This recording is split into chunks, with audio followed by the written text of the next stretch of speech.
In this video series, I'm gonna build a profitable photography business, and I'm gonna do it on a budget of only $500.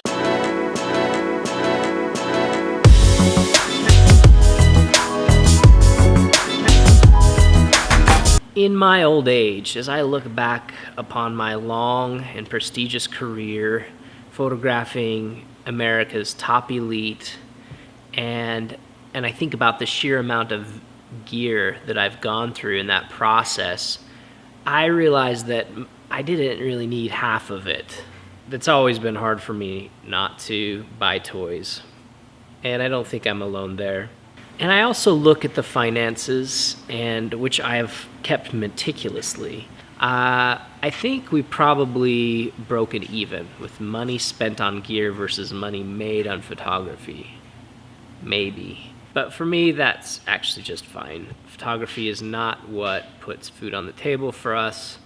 It really has been a goal just to have the hobby support itself. Now, those of you who are watching this, if you're anything like me, you eat up YouTube videos about photography. You're always searching for those golden nuggets of content that will inspire you and inform you and educate you. Maybe you stay up at night, binge watching old episodes of Digital Rev TV or the Northrop Twins. And on the weekends, when you should be out mowing your lawn, instead you find yourself perusing yet another debate on Sony versus literally every other camera manufacturer. But as a result of all this education and knowledge, while not bad in and of itself, I fear, may be becoming a little bit too consumer driven and focused on gear acquisition. And at this point you may be like, whoa there Andrew, it sounds like you're talking about yourself there, bro. And that's true, I definitely am talking about myself. But I do think, in addition to me, many of us could stand for a little bit of retrospection. We all know, and would probably admit if pressed, that these photographers who are creating stellar imagery that we admire probably would do just as well with the tools of yesteryear, and most of the time we probably wouldn't care or notice. So why the emphasis on the latest and greatest gear to legitimize a professional photographer when we all know that that's not what makes great photography? That's so funny. Like, I might take a picture, click. Especially the people that, and you stick, wait a minute, do the best one. You gotta stick one hand in your pocket and then lean back and look at the LCD screen. Yeah, baby, yeah, click. Yeah, I've never seen a professional in my life actually shoot like that. Never! Now, I don't think there's anything wrong with gear reviews. I mean, I do gear reviews, so. But the problem we have, and this is a problem for newer photographers, certainly a problem for me, is that we get so hyper-focused on all of this great content about gear that we start to equate the use of gear, the use of the latest gear, the use of certain manufacturers of gear, or the proper use of just gear in general. We start to equate that with professionalism. And that's a problem because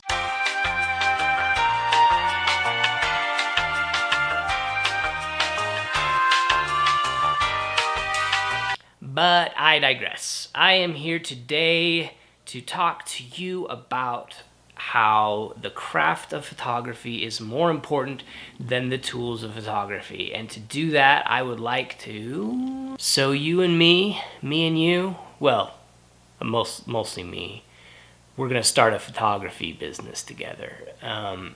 And like any good business, we're gonna start with a business plan. This plan is simple, but like any good business plan, it must be presented in PowerPoint. There's really just three aspects to this plan. Create a part-time lifestyle photography business, which is profitable in 2 months on a budget of $500. That's US dollars. And that's really it. I mean, we're gonna take this thing up to profitability, or at least that's the goal. That's my challenge to myself. And after that, I mean, well, I don't know, I haven't really thought about. Now, this likely isn't your plan, and it's certainly not the best plan, but it is a plan, and so in that regard, it is better than what most people have. So let's start with the fun part, and that is, how do we spend our hard, borrowed $500? And That's a difficult one, because when we watch our favorite YouTube videos about photography, we're going to be told that we gotta have the latest and greatest to be able to compete, and that's not necessarily going to work, because we could maybe buy half of one of these, a third of one of these with our $500, and that's, you know, the point of this is to show that it's actually possible to start a photography business that is fulfilling to you and others, provides a needful service, and provides a satisfaction for your photography, creativity.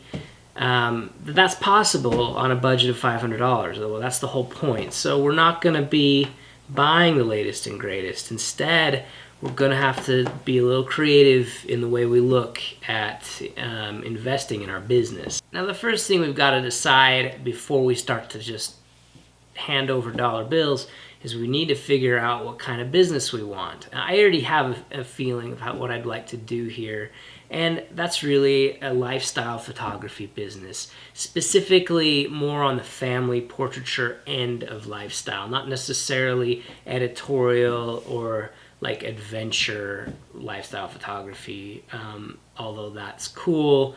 That's not a great entry point into the market. So we're going to start with a lifestyle photography angle, focus on natural light, quote unquote, which is all so totally in right now.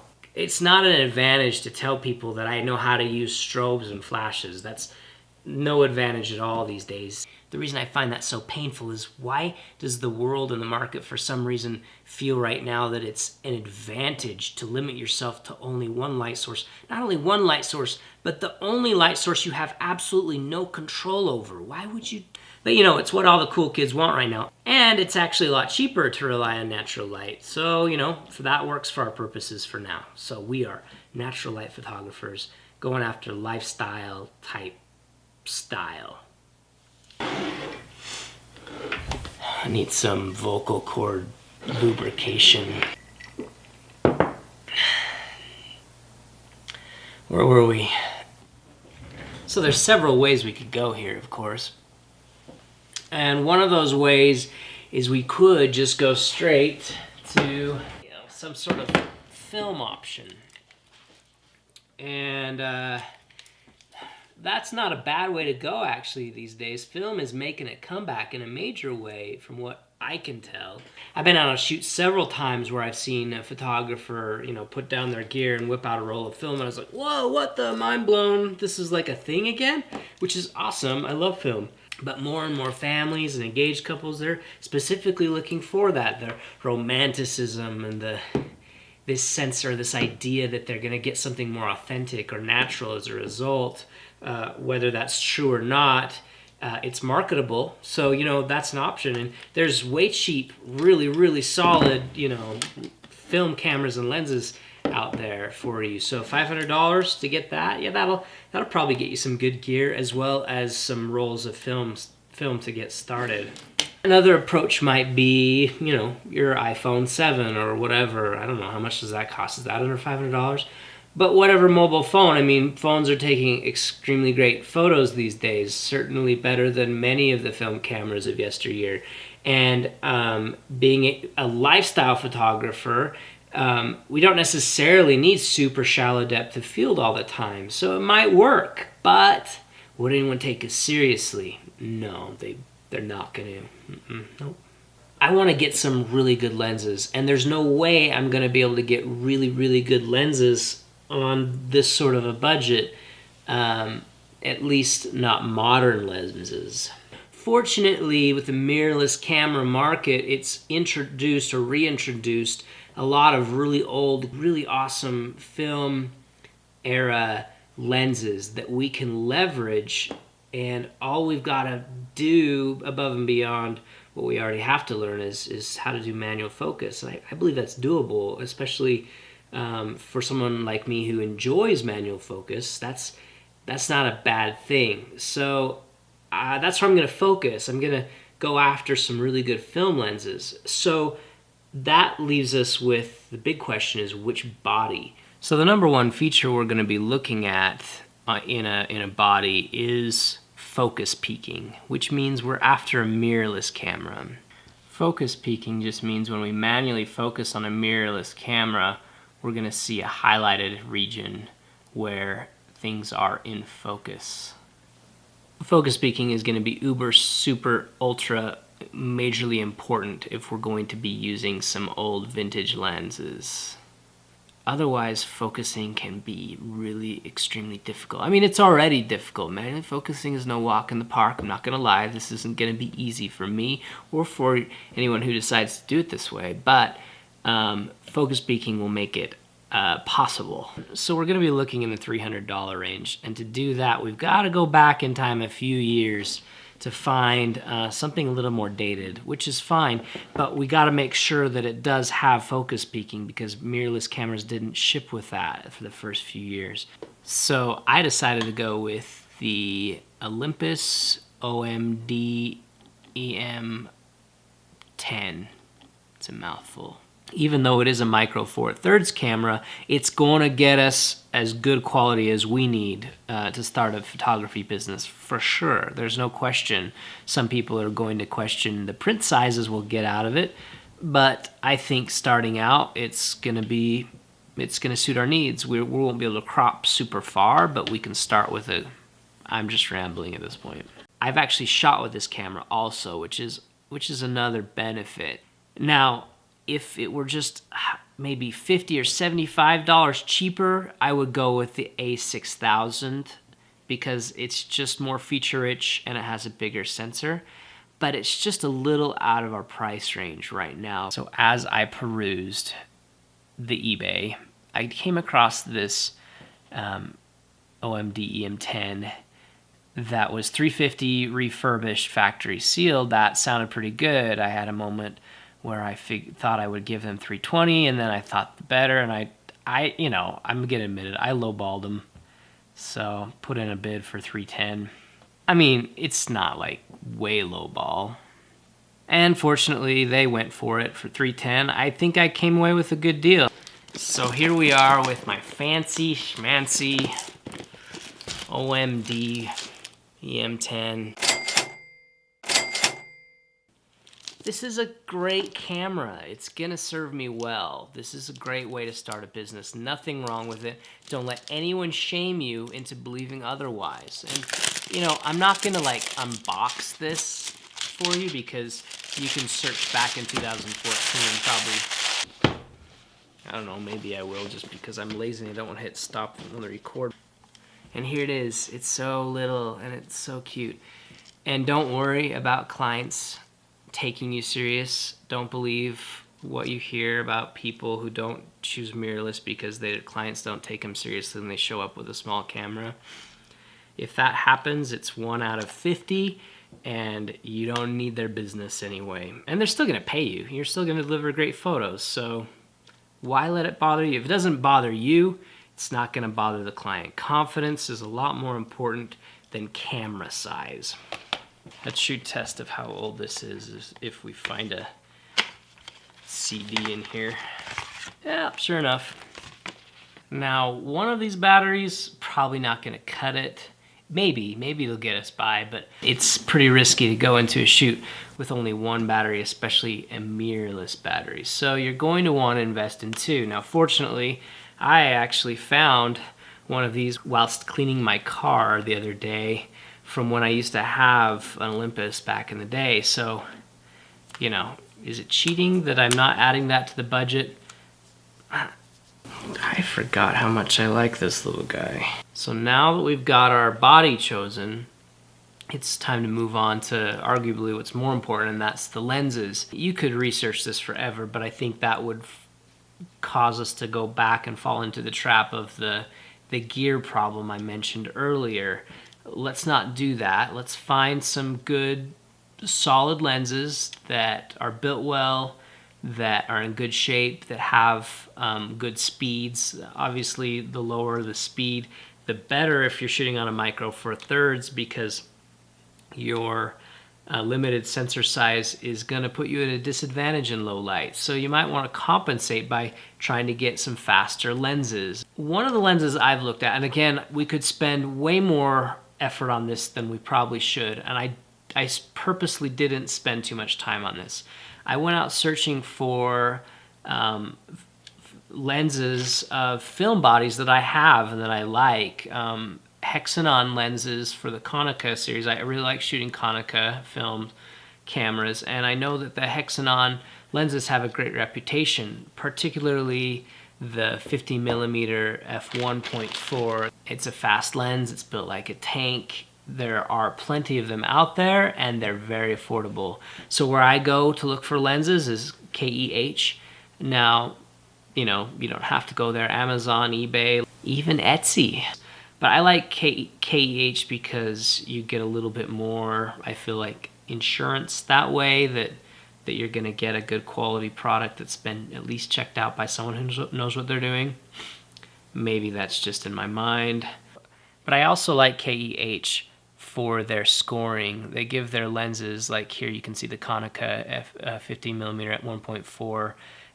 They have two available. One's in excellent condition, one's in bargain condition, and even bargain, as you read there, it means that it's in pretty good shape, and that's enough for me for my purposes here. So getting away with a lens for 50 bucks, that's great. So I went ahead and I got this one, nice and brassing and vintage looking, and I'm super excited about it, along with the, you know, whatever $50, I'll have the prices tallied on the side. Along with the vintage lenses, I obviously had to get adapters as well, and these are cheap and they're everywhere. So here we are with our Konica adapter. So as we attach this to our Micro Four Thirds camera, it's a little front heavy. But getting a 50mm lens and putting it on a Micro Four Thirds body, that's gonna make this 100mm. Because basically you're gonna take whatever focal range you have in 35mm terms, and you're gonna double that when you attach it to a Micro Four Thirds, because the sensor is smaller, which means that it looks like it's, you know, you've got more distance between you and this. You're going to have to scoot back further to take a good to get a shot of somebody and get them completely in frame. And that's not gonna work for every shot indoors. Sometimes we're gonna be in tighter spaces, so we need something a little wider also to be able to go to in those circumstances. So for these circumstances, I decided to go with the Tokina 28mm 2.8 lens. And again, I didn't spend exorbitant amount of time researching this. Essentially what I did was very similar to with the Hexanon. I said, well, I've got a Pentax camera. Actually, it's a Ricoh film camera. So I might as well go for a K-mount type vintage lens. And I did some research on the 28mm focal range and found that I liked the Tokina 2.8. I went to Flickr and looked at a bunch of examples and found them pleasing. And so I decided that that was the one for me and went with it. Similarly, I'm gonna have to double that focal range though. So this is gonna give us a 56mm focal range. This isn't wide angle still, but hopefully it'll get us what we need to in tighter spaces. When we start to make a little bit money, maybe I'll even invest in something even wider. But for now, between these two lenses, I'm hopeful that we'll be able to get most of what we need in our first shoots. Let's look at the 28mm Tokina lens. Nice lens cap here. And this one appears to be in even better shape. So basically I've got my PK mount, our Pentax mount for our 28mm here. Now, I hope it goes without saying, and maybe I do need to say it,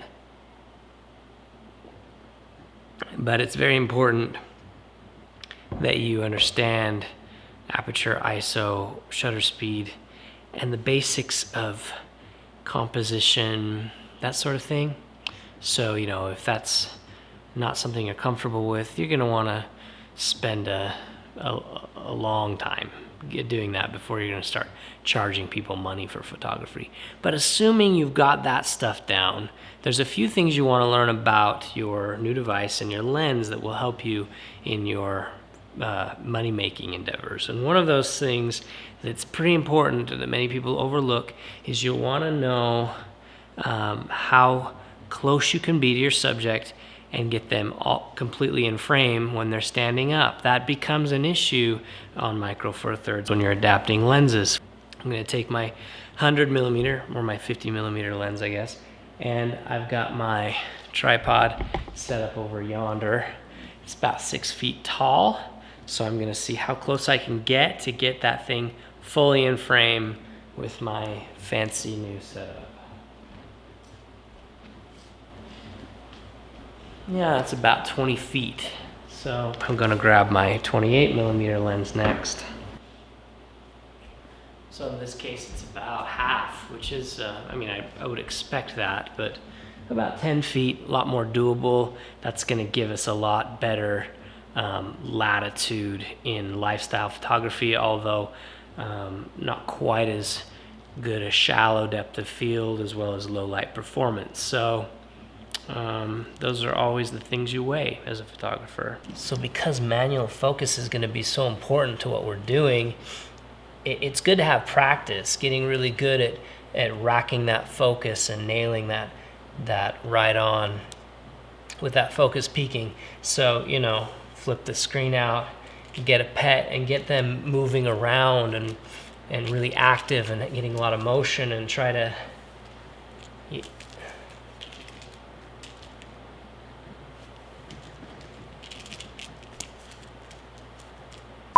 you know, riled up and active and excited so that they're moving, so you can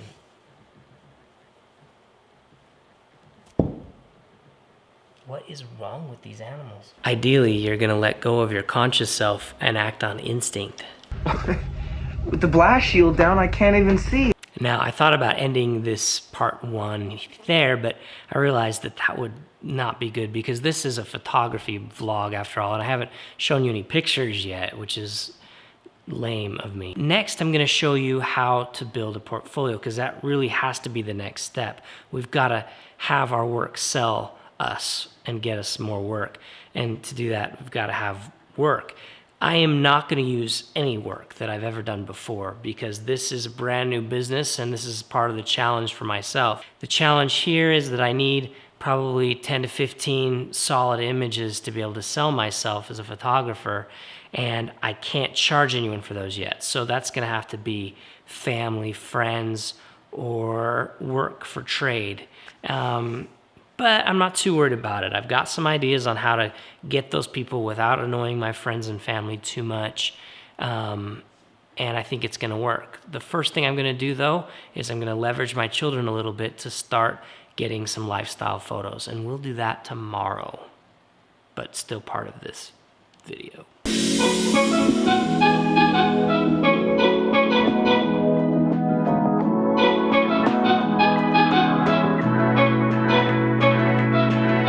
The first shot I have in mind for my portfolio is actually one I've wanted to do for a little while, which is a couple of my kids on the piano with Danae and I kind of looking on in the background, blurred out so you can't really tell it's us. For this shot, we have to get creative.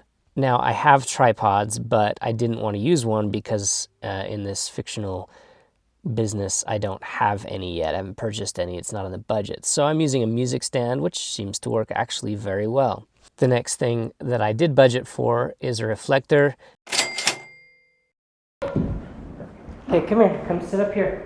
As a natural light photographer, we've got to use at least some tools, and this tool will help to get us a little bit more light than we normally have. For this shot, I needed to get creative because I didn't just want to take a photo of my two kids at the piano. I also wanted Danae and I in the background kind of watching.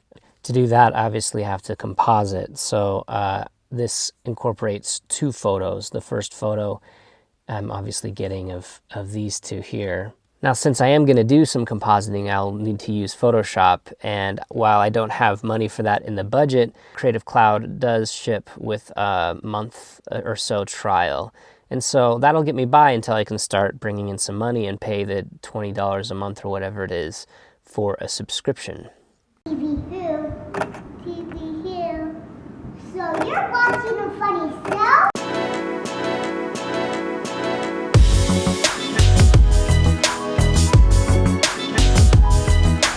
And this is the one that I chose, which I really love.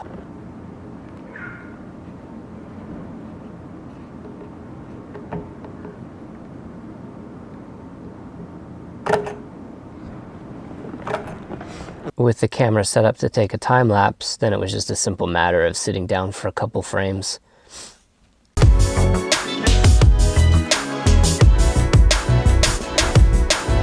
And here's the final shot after compositing. This shot does exactly what I want it to do. I'm happy with it, and I think it will represent the style that I would like to reflect in a portfolio well. As I'm trying to build a portfolio, I really am trying to grab work that reflects the style I'm going for wherever I can, and so I hurried and grabbed this shot of Danae and my dog also, just to help round it out.